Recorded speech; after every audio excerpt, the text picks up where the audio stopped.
people work on what they think the law is and not what the law really is. If the paper is not legal in Austria, it's not counting. In this episode, I sit down with Clemens to uncover the hidden systems behind law, politics, migration, work, and survival in Austria. In short, every job will be affected because of AI. Everyone. However, not everyone will be replaced by AI. That's a large difference. We talk about mistakes foreigners make, why documents matter, how EU regulation shapes your future, and what AI will change about work. The biggest asset you as a person can have is the amount of people who consider you an acquaintance or friend. This conversation is not just about law, it's about understanding the systems that shape your career, your opportunities, and your future. Welcome back. Hello, welcome to the show, Clemens. How are you? Thank you, Marcin, for having me. It's pretty good being here. Yeah. For your second episode, that's great. Absolutely. It's a big honor to be under the top 10. Thank you very much. Of your guests. Yeah. And then regardless of such short notice, you still made it. So thank you very much. Yeah. So Build Break Keep Become is not only about founders and creatives. It's also about understanding the systems to which we build our careers. Yeah. And that's why you are here, to help us understand. And before we speak about law, how would you describe yourself to someone outside your field in what you do? That's actually, there is actually a quite easy term for that. Okay. And it's called lobbyist. People who don't know what I do would call my work being a lobbyist, and wouldn't be too far off. However, I prefer the term public affairs specialist. Okay. It is basically the interconnection between law and politics. Okay. Where we try to represent the interests of our employers in the politics, so the laws and rules that are being decided upon are also a little bit more in our favor. Okay. On the other side, there exist, of course, public advocacy groups and other public affairs specialists. So it's always a conflict of interests between those groups. And that's how we find a compromise in the legal system. Okay. So if we can go back to when you decided your career, why law? Well, when I was 18, I wanted to become an officer in the Austrian Armed Forces. However, because there were more people interested in becoming that than there were spaces in the officers training school, I didn't get a space, and I had to switch what I want to do. I had to really quickly think about what do I want to work as, and I had this idea. I like history, but studying history is not really a field where you can earn money, or where it might be a little bit difficult if you work outside academia. Okay. And inside academia, working is even worse. And in the Austrian Armed Forces, there were we also were taught the basics of Austrian law, specifically as concerned to the Austrian Armed Forces. And I was very, very good at the tests on Austrian law. And I decided, hey, that might be my thing. Turns out studying law is really different than what they teach you in the armed forces. However, it was a quite interesting ride. Okay. And I hear it's very difficult as well to study law. I wouldn't say difficult. I would say it takes up time and strategy. Okay. So you then worked at Bischofskammer in Austria, yeah? Yes. And how did that help you with business and regulation? I was looking for a job after studying. I spent my time as at court as a legal practitioner. It is just like a traineeship for about 5 months. Okay. Where you spend time with a judge and have to help him prepare for the cases, which is also mandatory if you want to become a lawyer or a notary, okay, or a judge. then you have to do that. And after this period, COVID started, and I was trying to find a new job because obviously the traineeship is only limited to 5 months, and I needed a new job. Tried to get a trainee lawyer job. Didn't find one. However, the Austrian Federal Economic Chamber, the Wirtschaftskammer Österreich, was offering traineeships for future public affairs professionals, or basically for what they call a referent, which is a specialist representing the interests of certain branches of Austrian businesses. Okay. And I took the chance up. They, after a very long process, they took me, and I started there in the department for a crisis response. Oh, wow. Okay. Because we had COVID, so I was working with all the COVID response questions that the Austrian Federal Economic Chamber had. Then, as a part of the traineeship, they sent me to the European Defense Agency as, kind of a treat because they knew my interests. Okay. And I had there, I worked there in a project on additive manufacturing for military logistics. That was fun. Oh, wow. Okay. And when I returned, I came into the department for aerospace and defense industries. So I represented first aerospace and defense industries. Interesting. And how to say that? I learned a lot there about how Austrian law, especially how Austrian economic law works in practice, how law gets created. I mean, in theory, I knew it, but how in practice suggestions are made, how you could implement ideas. That's something very new what I learned. Okay. And I also learned a little bit more about politics than what it means to go to vote every few years. Oh. It is a highly political field. Okay. Yeah, that sounds very interesting. Yeah. And then you switched to Österreichische Sparkassenverband. Did I say that correct? More or less, yes. Österreichischer Sparkassenverband, or the Austrian Saving Banks Association, is the legal representation for all Austrian saving banks. Mm-hmm. There are 48 saving banks. The biggest among them is Erste. There are also smaller ones. And I represent their interests in front of politics ministries, politicians. Okay. For example, next week I am at the Ministry for Women's Science and Women and Science Ministry to talk about specific gender-based issues with financial literacy. And what are the gender-based issues? What are you hoping to achieve from this? In short, the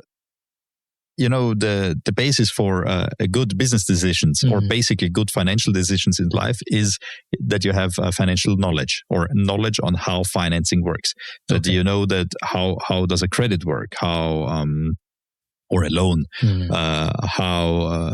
How budgeting works? You get you might work and get €1,000 a month. But that's not €1,000 you can use. You use it a little bit for your housing, you use a little bit for food, and that new television set or the new computer is definitely not in the budget, or might be not in the budget if you're not saving for it. We know from surveys that women regularly answer that they are either less interested or less well educated. They deem themselves less well educated in financial matters, which is gender-based issue, because a man would say, of course, finance is a man's thing and we need to talk about it. However, they tend to do the worst financial decisions when looking into the statistics. But women say they are not comfortable thinking about financing. They're not comfortable thinking about budgeting. And that's an issue, because what happens if, we live in the 21st century in Austria. What happens if a man and a woman separate? suddenly the household income for the woman is in half, and she never looked at how to budget stuff. That's not looking good. Yeah, it's going to put her in a financial vulnerable position, and that's for example one of the things I am going to talk next week about in the ministry. Okay, and but then in hopes to give it, how would they publicly announce it? In other words, like, okay, this is how we're going to do it. So is it through education? Is it through... We have different ways, especially in the political spheres, you have more public formats and less public formats. What I'm doing now is just coming into the meeting and trying to connect. As you might know, the Ministry for Women and Science is currently led by a social democratic politician. A very young one, very cool, very. I like her actually. Okay. However, the Social Democratic Party really doesn't like banks, or it might be too hard to say. They for certain reasons are skeptical towards our arguments. So I need also to build a good rapport with that party. Okay. I understand. So about your career, what is the hardest? What has been the hardest part so far? I think the hardest part is actually to find a job based on that education and based on that experience.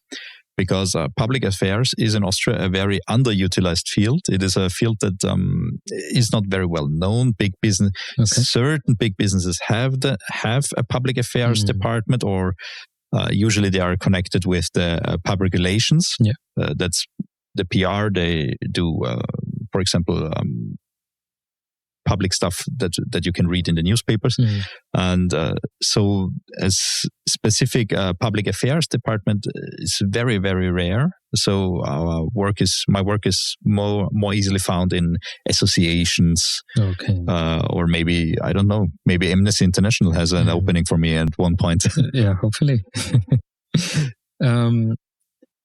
So where do pressures in law really come from?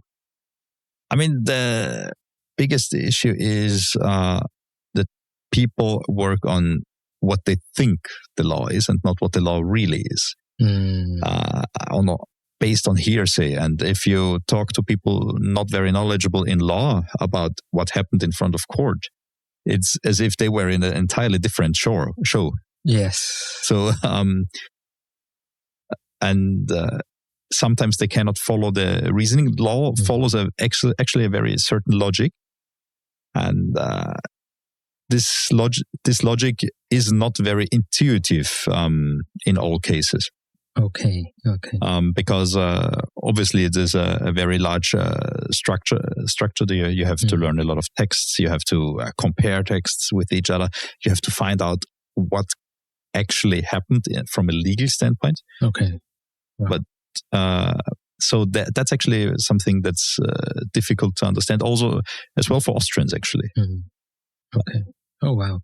I mean, even me as a foreigner, when we do meet in private and I ask you questions and the answers are just mind blowing, and I never thought that there's such things do exist. Yeah.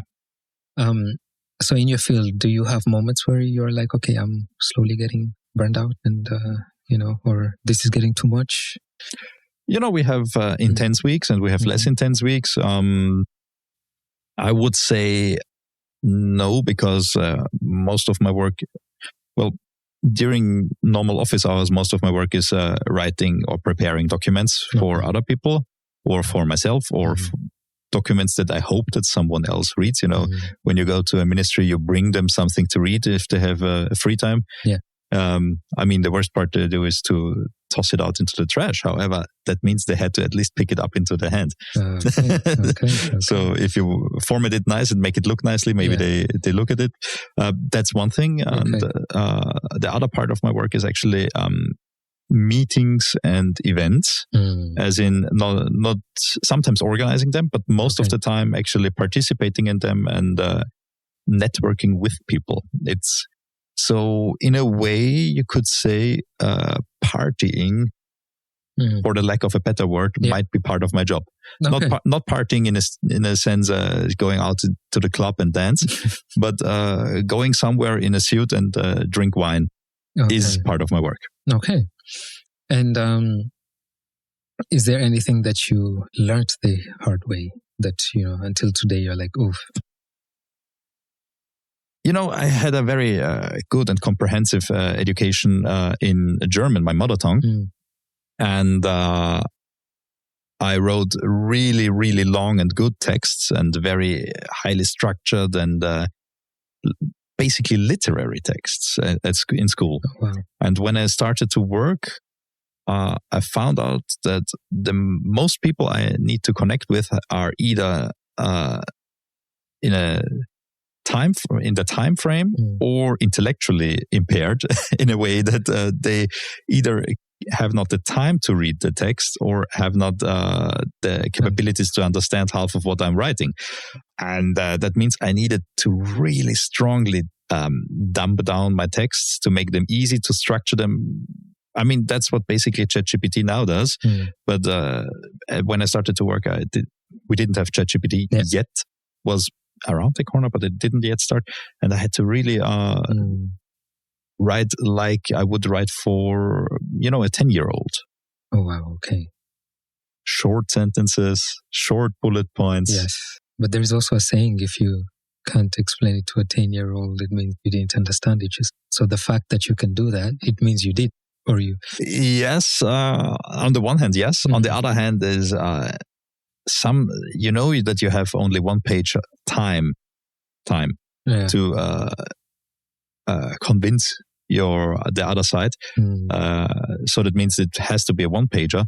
However, some issues, I mean, if I would now start to talk about the output floor in banks, which is a risk-based approach on how to on how to work with loans, if I start to explain that, there is no way I could do that within a page. I totally and our issues about that. I totally believe. Okay, so in your world, what does failure look like behind the scenes? There is this one interesting thing about public affairs. You can be the best public affairs practitioner on the world without a mistake. But if the political climate is not in your favor, all you can do is keep good connections and wait until someone else comes into power, into force, someone else becomes a key stakeholder. Okay. Because you can't force another person to get your point of view. And sometimes it might look like a failure from the outside, but on the inside you worked. What is a failure from the inside? A failure would be to not anticipate certain processes, political processes within parties that might happen, or political processes that happen on the larger scale. So you actually need to be prepared that something might radically change within a minute. For example, what happened to my boss? She was waiting for the formation of a new government in Austria last year. We had a very long talks between multiple parties, who becomes the next chancellor and so on. And she decided, you know what? I can't wait forever. I'm going to take my holidays.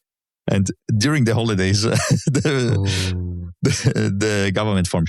Luckily, she has a good colleague who covered her. But that's like that. For example, is what I would deem not entirely a failure, but you need to keep such things in mind and prepare for that. Okay. If you are not prepared for that, then you're late to the party. Okay. You don't want to be that. Yeah.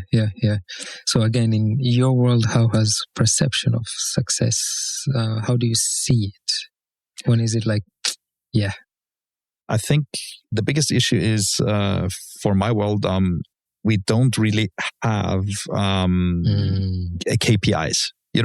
For some people, making KPIs is easy. Yeah. For a salesperson, you have to sell this amount of products.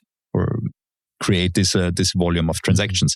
For my world, do you want to count the documents I write as a KPI? Then I start to write senseless documents. I can do that as well. Yeah. So that means that I need actually to organize. For example, how do I show that I'm successful? I organize meetings and report what I did in these meetings. Okay. Then they know that I'm at least working. Yeah. And I'm at least doing something. Because the worst thing for a public affairs professional is to not get any meetings or to not get invited to something. Yeah. Okay. So then to touch onto that, how would a good week look like? I started this year actually with a very good week. Oh wow! Okay. Tell me about it. The head of my association, she wanted to have a meeting with the state secretary on economy, the state secretary on startups, energy, and tourism, and which is the state is a state secretary of the Ministry of Economy. Okay, and I organized that meeting. What is a state secretary? In short, for the viewers, for the listeners, a state secretary is basically something like a deputy minister with he has his own area and agenda, and it's a good way to park people who are not ready to be ministers, and it's also a good way to find talents and to give them a very narrow pouvoir, a very narrow area where they can do their magic. So you don't. I know that the state secretary for startups, energy, and tourism, she's a very, very talented politician, in my opinion, a very good one, and. But she's not senior enough, maybe within her party, to become a minister. However, with the state secretary, she has a slightly smaller pouvoir and can then work there and show her good work there. And I think she's really effective. And how many do you have in Austria? Sorry, is it minutes? No, we have multiple. So it changes every time, and actually you lose track of that. Okay. Right. You have to always represent. I know that I have in all my relevant ministries for me, I have one minister and one state secretary. Okay. And anyway, and I organized this meeting with the state secretary. Okay. Because the head of my organization really wanted one for her own positioning. Sometimes important people need meetings with other important people to show, hey, I'm still important. Yes. And in a way, and I organized that meeting. And what did I do? I prepared before Christmas even all the documents that the head of our organization could read it. And later on in this week, I came back from the holidays. I started to work. I started to organize my first meetings for the next weeks. I got invitations for the first meetings in the next weeks, and I got to prepare again in person the meeting with the state secretary, and then we went together with my direct boss and the head of our organization and the basically politically elected head of my organization. So there's one who works and one who is elected, and went to the ministry and had a very nice meeting. Everyone was happy, and we did some great pictures for our organization. So to show also to our members, hey, we are working on it. Yeah. We had very interesting talks about a state fund for startups, which is in planning. Where we had some very important points on what is important for the banks. And that was a good week. So 2 more of such good weeks for the rest of the year. Thank you. Yeah. And thanks for defining what state secretary was. Yeah. So you being a busy man, and I know that for a fact. How do you balance that with the family and travel and work, of course? I mean, one thing, what is a neat point about my job is that I have quite a good time, easy ways of scheduling my time. And yes, I have to be ready for evening appointments and for evening events. Okay. But on the other hand, I don't have to sit 9 to 5 in the office. I can go earlier. I can take a day entirely off easily. So I would say that's how I do it. Okay. That's interesting. Okay.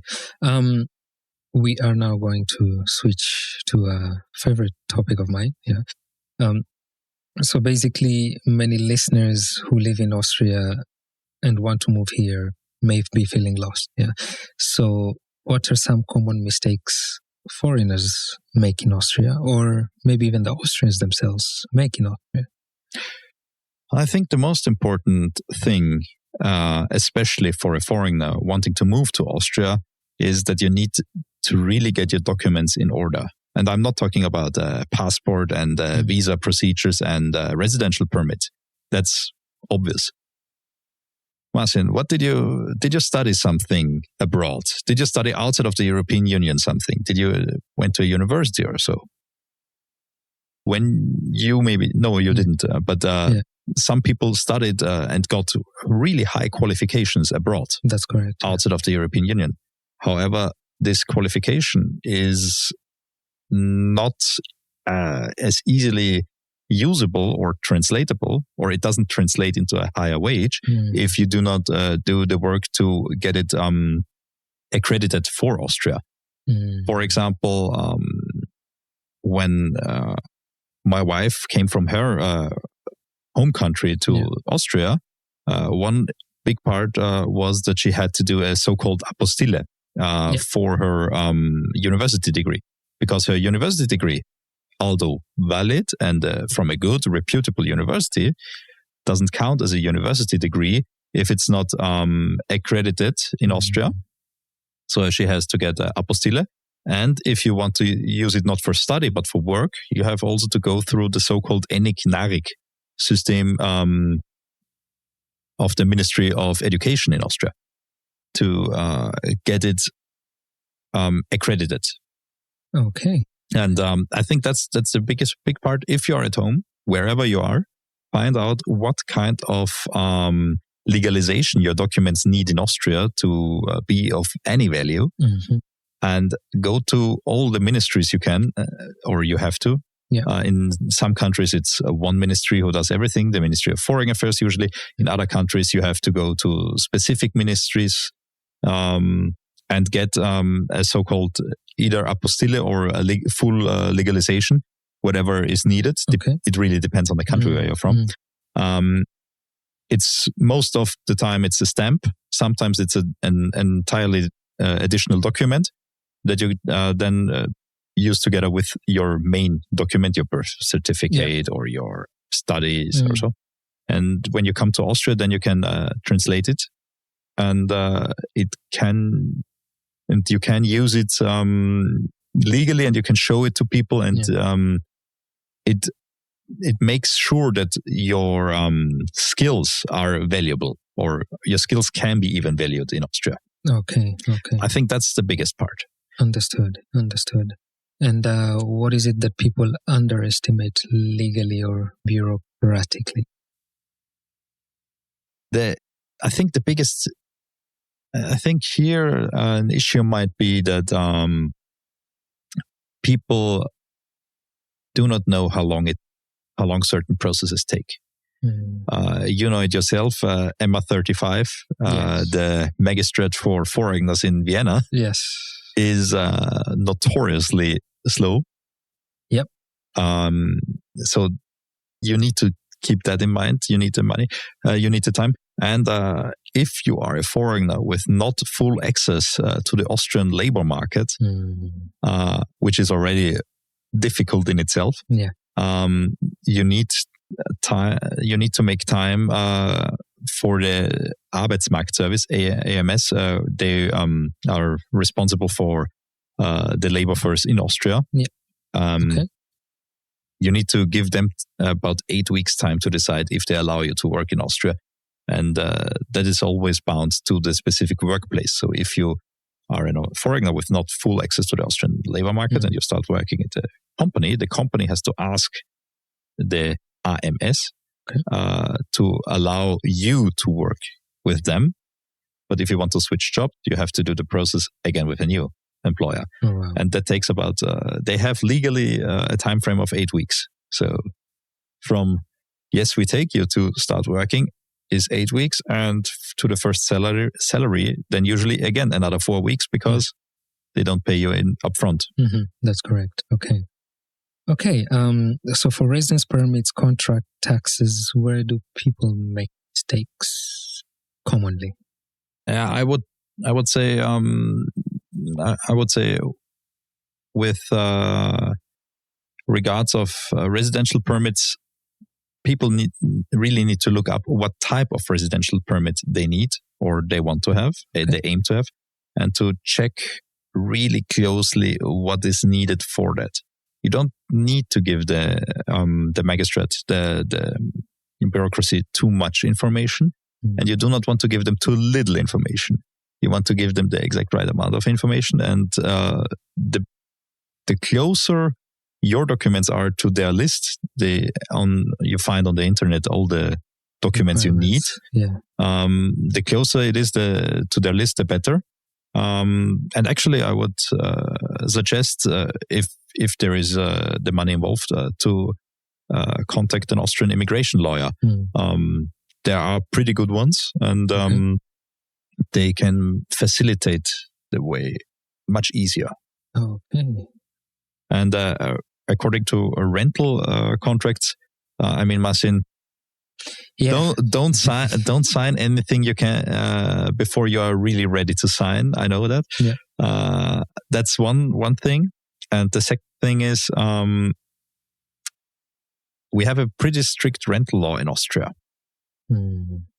I suggest to everyone who is renting, even though that might make now some homeowners angry, if everyone who is renting should really find the next renters association in Austria, Mieterschutzbund, Mieterverein. Okay. Because, sometimes you can shave off a few €100 of your rent if the contract is, if the price is too high for the rent. So after you started renting or before? I would say after.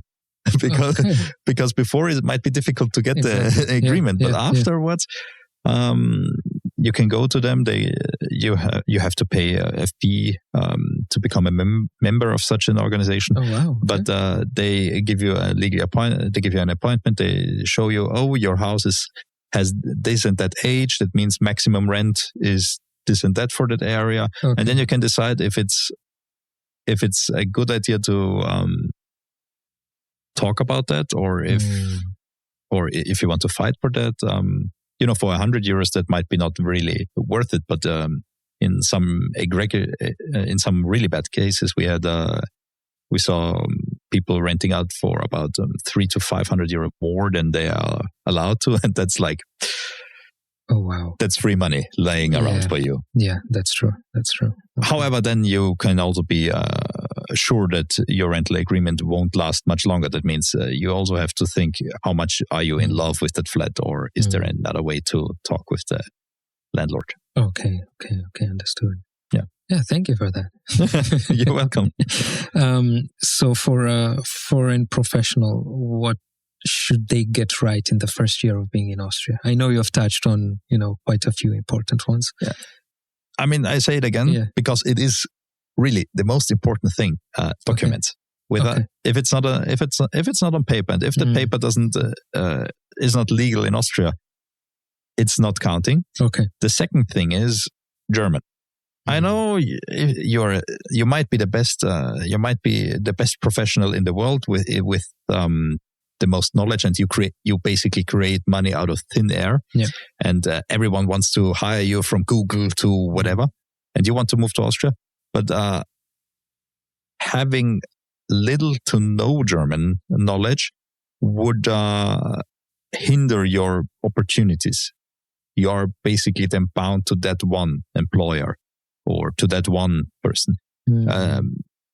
If you really want to go to the market, if you really want to shop around for a higher salary because you are worth it, then you need to know German. And I would dare to say B2 is not enough.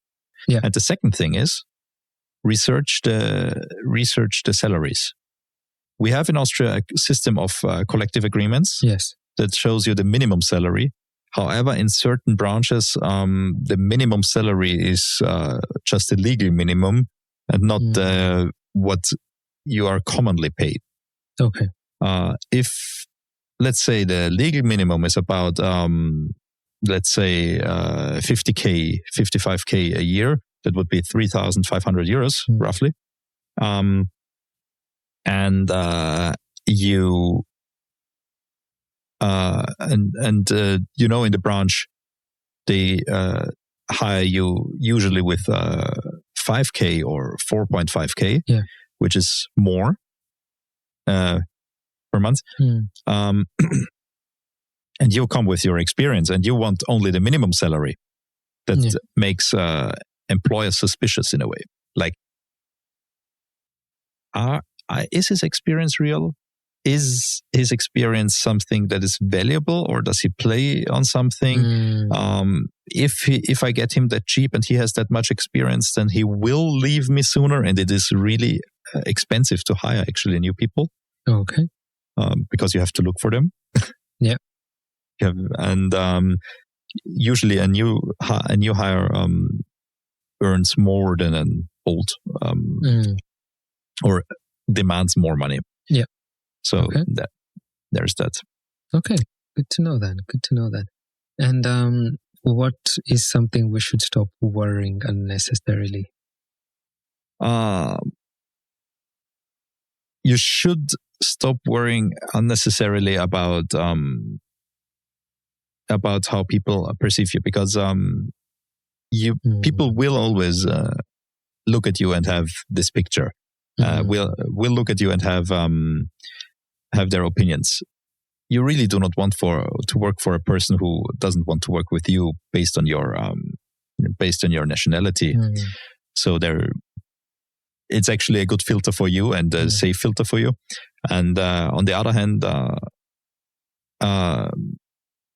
you should keep talk clearly and openly about what you want and what you want to achieve. Okay, thank you.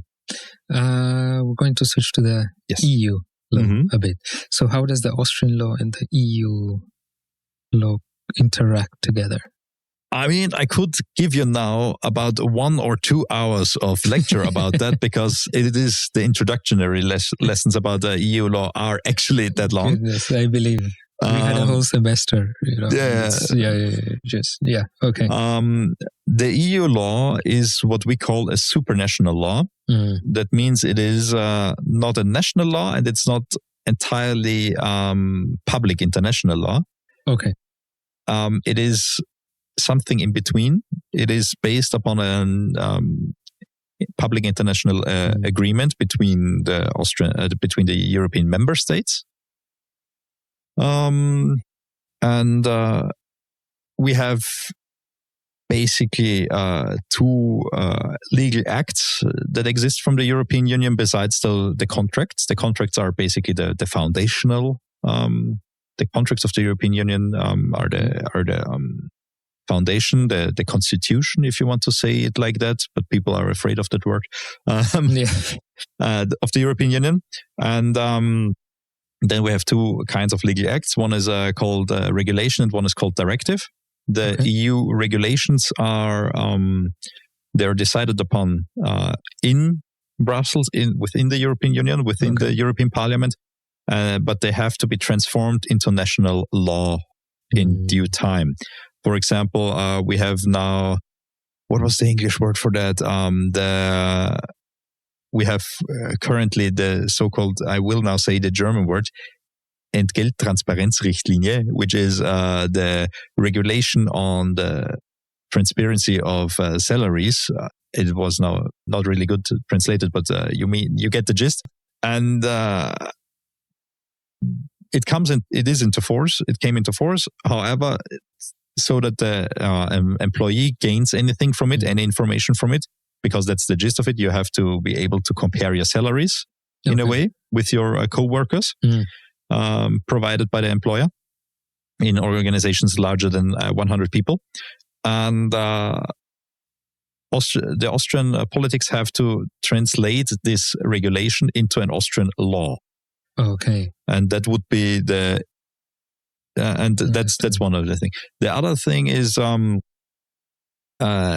directives. Mm-hmm. They are directly applicable. They don't have to be translated into national law. Okay. That means the day they come into force, it's the day they are also into force in Austria. So that in a way can directly modify Austrian law. Other than that, in short, you can say about 80% of all legal acts that are currently in force in Austria are in a way modified or created by European law. Okay. It leads to a harmonization of within the legal systems within the European Union in a lot of ways. However, there are certain national differences that have to be always observed when navigating the sphere. Okay. And a small switch or maybe a big one. How do you see the European Union or the European economy in the next 5 to 10 years? If I would know that, I wouldn't be sitting here. I would be in a cushy, high-paid job far away from here. No, I don't know. I see we have now a refocus on spending within the European Union. You know, the Buy EU initiatives that are based upon certain political actions. Again, politics influencing real life. Yeah. And then we have certain spending habits changing also with that. So I think the situation might be good. You have to see that the European Union is actually the largest consumer market, or not the largest, but by spending power, the largest consumer market. So if you want to have a successful product for consumers, then you have to keep in mind two markets, European Union and the United States. Yeah. Because who is going to buy the next $1,000 iPhone? That's right. Yeah. Is Europe becoming more competitive or more regulated? Tricky question because we have currently initiatives to reduce bureaucracy within the European Union. Nice. Okay. The so-called omnibus directives. That's basically legal acts where we decide which rules are currently not applicable or are changed for the future. But let's hope this momentum keeps up because that's helping us. However, I would say, what is the main issue? You have with the European Union and the European Parliament, the European Commission, you have here a system of institutions with responsibilities. Yeah. But only very limited ways of acting upon those responsibilities. So, and if you, Marcin, every tool you own is a hammer, how are you going to put the screw into the wall? Yeah. You're going to hammer it, even if it's not efficient. And that's one thing. A lot of responsibilities and very limited ways of influencing what they have to achieve. Yeah. And that means that creates the regulation on itself, by itself, actually. Understood. Okay. And what does this mean for jobs and companies? I mean, first of all, we are the largest, the consumers area with the largest spending power. That means to get someone to work for you within the European Union is going to be expensive. in itself. Yeah. We have large social nets. We have good social benefits throughout the entirety of the European Union. In some areas, in some countries more, in some countries less. Yeah. So that means also the person doesn't get, if you spend €1,000 on a person, this person doesn't get the €1,000. They spend first on the social security a bit of money, and then come the taxes. Yeah. Okay. If I'm right, if I recall right, then most of European Union has a progressive taxation scheme, not the flex tax scheme. That means the more you pay a person, the more taxes this person pays. Even, for example, in Austria, with very high salaries, you can get up to a tax bracket of 55%. It's if you earn more than €1 million per year. But let's just say that's for you and me not really realistic, Marcin. Oh wow! So we are never going to hit that, but you never know. Realistically, no. Okay, and so that's an issue, and that means that for companies. However, what you have within the European Union is a well-educated labor force. Yeah, a labor force that is not entirely, they don't need to work for the next best person. Some people might need a job desperately. However, for example, when I lose my job now, if I would lose my job now, hopefully I don't, then I have about 6 weeks that my employer has to still pay me, and then I get unemployment benefits. That means I get actually a lot of time to look for a new job. And if you work long enough in Austria, you get with your employer, you get about 3 months, 5 months of paid.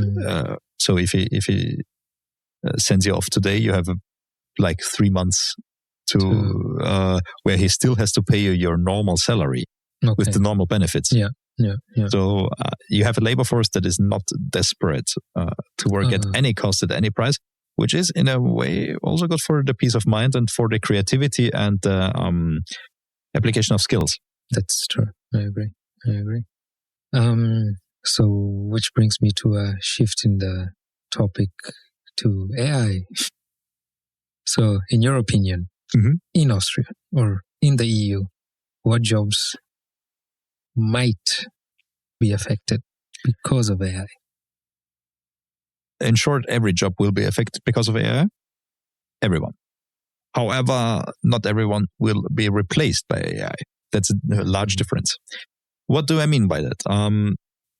AI is a tool, and AI is here to stay.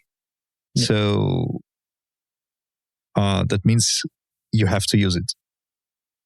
I would compare it a bit when we switched over to everyone having their own computer in the office. Yes. People who were not ready to use a computer or who didn't want to learn how to use a computer are just not going to work today in an office. And that will be the same with AI. We have, of course, regulations. We have privacy interests. We have questions about data. Okay.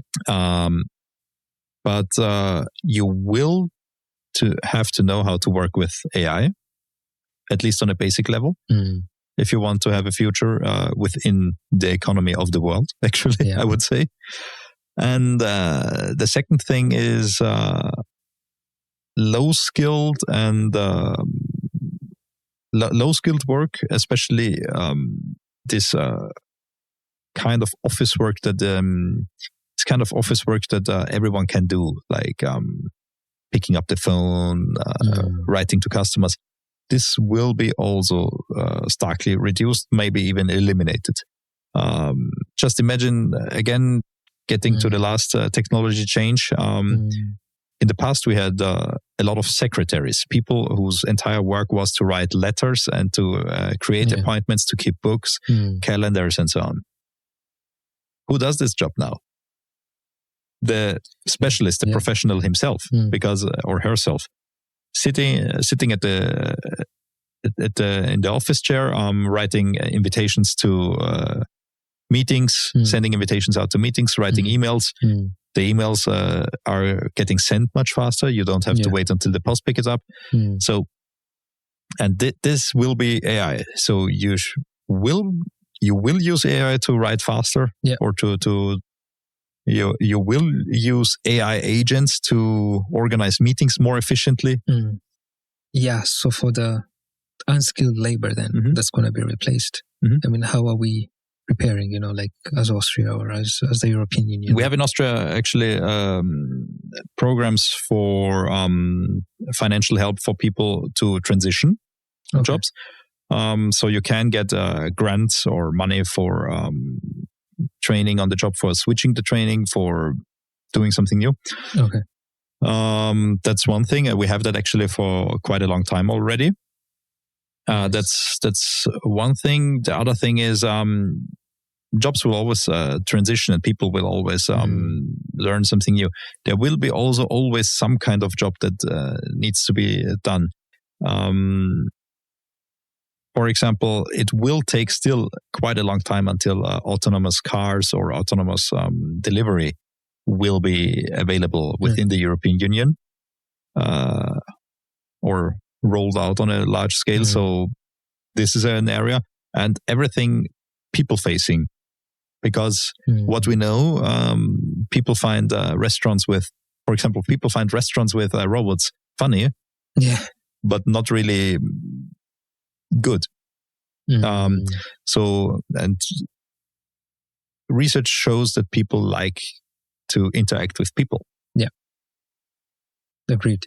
And that's what will be. So I wouldn't call it unskilled labor. I would call it not academically skilled or otherwise skilled.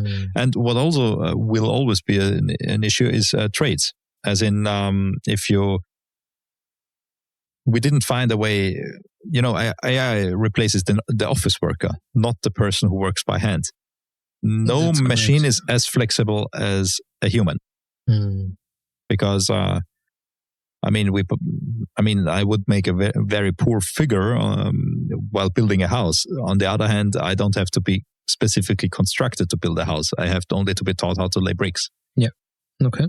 And so, and under supervision, I might even lay some good bricks. So, which is where you have to specifically construct a machine. Okay. Which is where a person can still exist. Yeah. Yeah. I mean, I do have a friend with a master's degree, and he just quit his corporate job, and one is into content right now, and the other is a plumber. Yeah. And a very good one. Yeah. So you will always need a plumber. Absolutely. Especially because I'm not going to touch anything that is connected with water. You can destroy your own house with that. That's true. Okay. So how AI changes law, banking, and policy? How, because you're really in this field. So how do you see it doing that? For banking, because we have strong regulations, I see that we will oversleep actually some of the, not oversleep, but we will be not the first and foremost to use AI in a large field. Of course, prediction and analyzing models already exist, but you can't put an AI agent to a person advising them on financial decisions to invest into the stock market or to save money or how to budget correctly. Because if the advice is wrong, that can get costly for the bank. So I think it will become larger. You will use it for analyzing and for forecast models, risk assessment, and so on. Stuff where you just put in numbers and get out numbers. That's actually really good. Okay. In law, we see a rise in legal tech. Specifically, build AI to work with laws, to research concepts. That's quite interesting. And obviously the amount of text that is produced by large language generators, large language models, they will, of course, influence on certain wordings or which is on certain wordings of law, which is also influencing in law because we are using a dictionary to find out what a word means. It's correct. We interpret a law that heavily. Wow. Okay. So even I, as a native speaker, go to a dictionary and read what is the exact definition of this word, and is the definition modified by the law in any way, and then I find out what it means. So that's so crazy. Word choice matters, Wow. and that's where large language models are not yet there. Okay. There is that, and in policy, I mean, I write my one pages just faster. Okay. That means I write my one pages faster. I analyze my stuff faster. There exists actually a very cool project from a former NEOS politician of the party NEOS. Okay. Parliament.fyi, which is basically an AI-powered homepage where you can look at the parliamentary debates in Austria. In short, who said what with what was the tonality? So was it more aggressive or more a calm? So precision. With a lot of precision. They check, of course, the content by humans. Okay. However, this is one thing I use to analyze parliamentary proceedings in Austria. Okay. Because it's much faster than reading what they said or listening to what they said. Wow. And that's one thing. So we will in policy we use AI, and we will use more AI to look at patterns, at ideas, leanings, opinions. A former colleague of mine who worked with me in the Austrian Federal Economic Chamber is currently building an AI system for networking.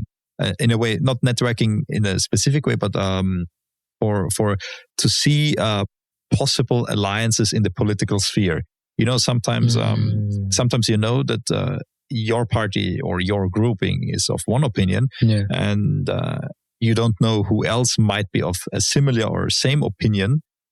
And this AI bot should be able to analyze the leanings and the opinions of other stakeholders, actually, in the entire map, and offer you people or connections that you can apprehend and ask them, or try to find a common ground and work together to make an alliance within an issue. Okay. Well, that's very interesting. Yeah, very interesting. So, I can giving an example. So, Winston here has two kids who just completed their matura, I guess. Yeah. Congratulations.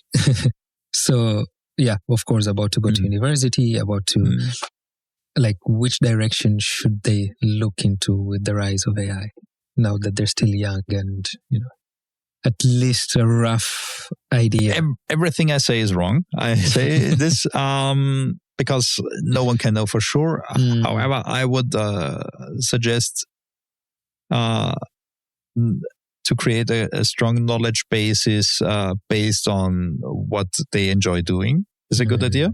Okay. I mean, we talked about it, law versus history. Yeah. However, you might want to, you need to look what you want to do, what you like doing, and find a way there. Because everyone is going to work with AI. Everyone is going to use it. So you need a strong critical thinking foundation where you can also analyze information, which makes actually philosophy a good idea, if I want to say that. But a strong critical thinking foundation to learn that in a field that interests them. And on the other hand, to try to gain technologically knowledge on how AI works, how to use it, on hidden biases of AI. Okay. Is Europe ready in comparison to US and Asia? For what? Because as far as I kind of know is that they're preparing, and they're learning. And as far as I know, like in China, for example, like kids in primary school, they're already learning about AI. It's heavily implemented. I could be wrong, but I would say the strongest asset of the European Union, the strongest asset, and in a way also one of the risks, the European Union and the countries within the European Union is that we have opinion plurality, and because whenever, I mean, Marcin, you also have experience. Whenever you work for a boss who doesn't take suggestions, how creative or how efficient will your problem solving be in that work? Yeah, I mean, there is, and that's I think the strongest asset. That within the European Union, in the countries you can have a differing opinion and to have a different outlook, and that's the strongest asset. If we are ready for AI specifically, I don't know. I think we will be again not the first early adopters, but maybe we will be the people who use it refined or who refine it. Okay, understood. So we're slowly gonna wind down. Yeah. So if you start today your career and everything, what would you prepare first with all that you know today? The first thing I would do is I would actually start to join more communities and create stronger networks, because I mean my work is heavily influenced by networks and who knows whom, who works with whom, who likes whom. But the biggest asset you as a person can have is the amount of people who consider you an acquaintance or friend. In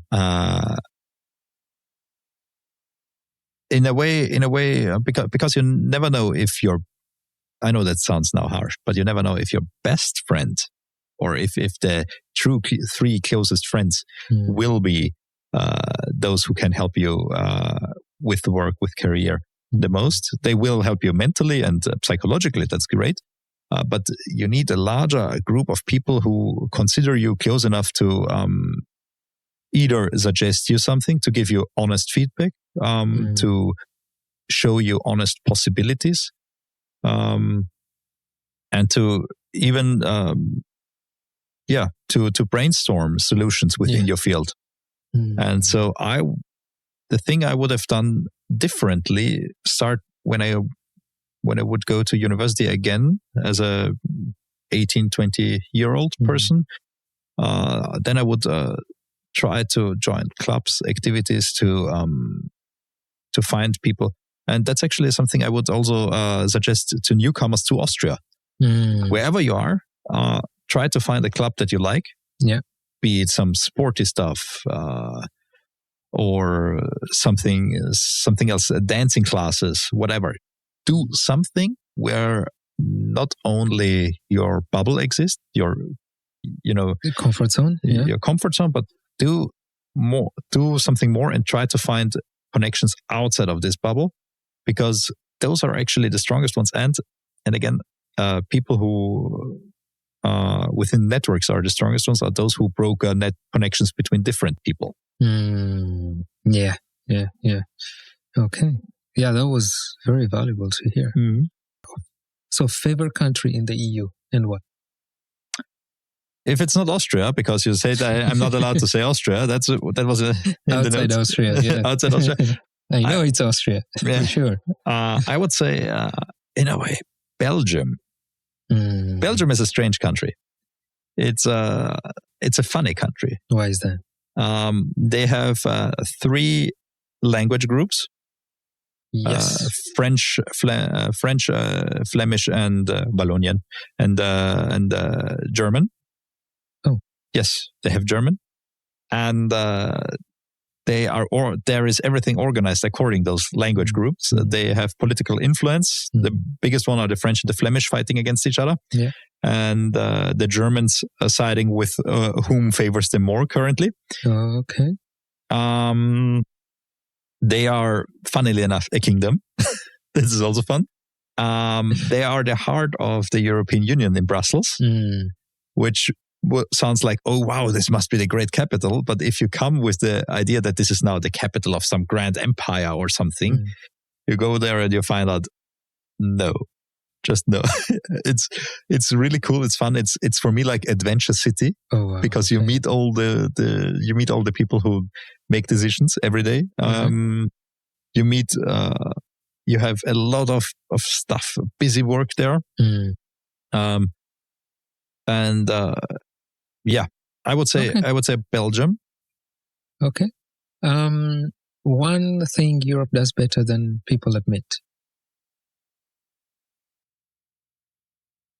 That's difficult. But I would say, freedom of the individual. In a way, we have entire regulations and legal protections for people of for religion, for opinions, for stuff like that. And on the other hand, we have also a lot of legal protections against certain against misfortune, as in you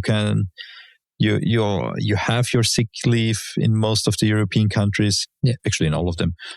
You have holidays in your work week. You have certain rights. You are protected as an employer, as an employee. You're protected. And this gives people the freedom to express themselves and to be themselves without being afraid of targeted, at least by power and force. And I think that's something where we aspire to the better. Okay. And one misconception about law. One only.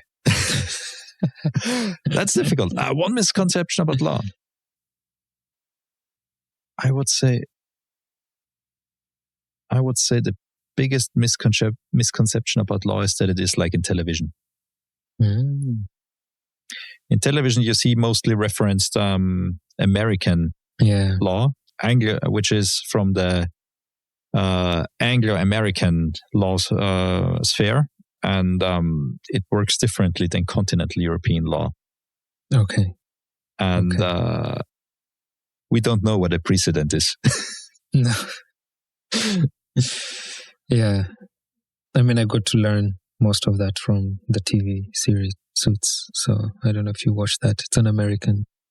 No. Yeah. So I understand what you're talking about. It's fun, but no. Final question, Clemens. Yes. What are you becoming next? That is a good question. That is a good question. I don't know. I'm currently very fine with my work. I enjoy it. All right. But as a professional, you always need to check and recheck your work. And none of my career steps was planned, or I never became what I wanted to become. So maybe I shouldn't wish for something. Yeah, that's nicely put. Mm-hmm. Yeah. Thank you very much, Clemens. You're very welcome. And I will see that I visit Belgium and see what you just described. Sounds very interesting. Thanks for the time. And I hope to have you next time in a couple of months or 1 year from today. Who knows? Thank you very much.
people work on what they think the law is and not what the law really is.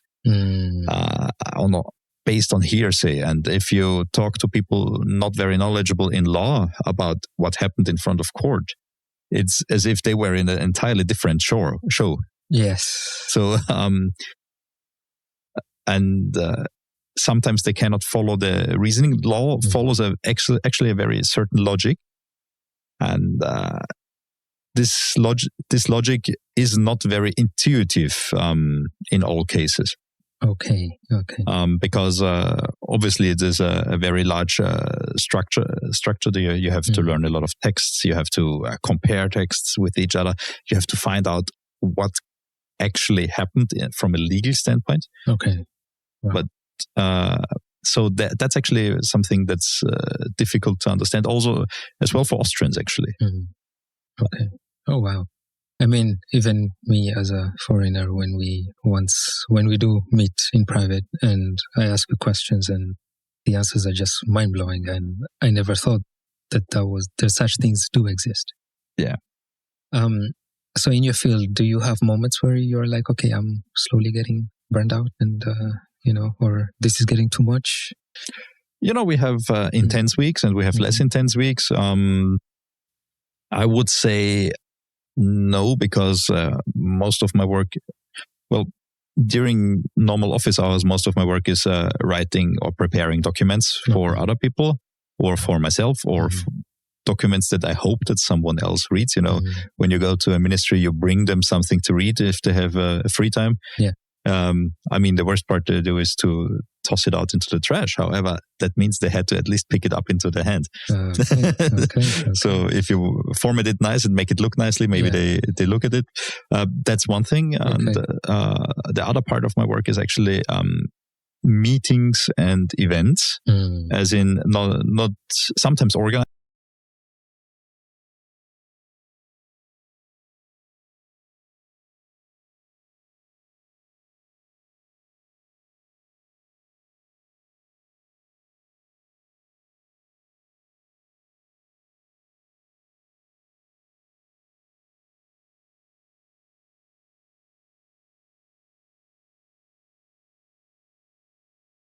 If the paper is not legal in Austria, it's not counting. Okay.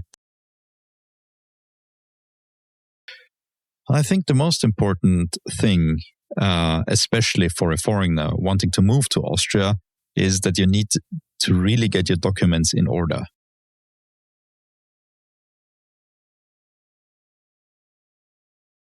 This qualification is not as easily usable or translatable, or it doesn't translate into a higher wage if you do not do the work to get it accredited for Austria. People do not know how long certain processes take. Having little to no German knowledge would hinder your opportunities.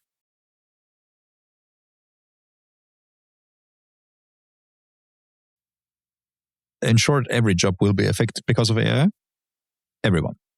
However, not everyone will be replaced by AI. That's a large difference. There exists actually a very cool project from a former NEOS politician of the party NEOS. Okay. Parliament.fyi, which is basically an AI-powered homepage where you can look at the parliamentary debates in Austria. The biggest asset you as a person can have is the amount of people who consider you an acquaintance or friend.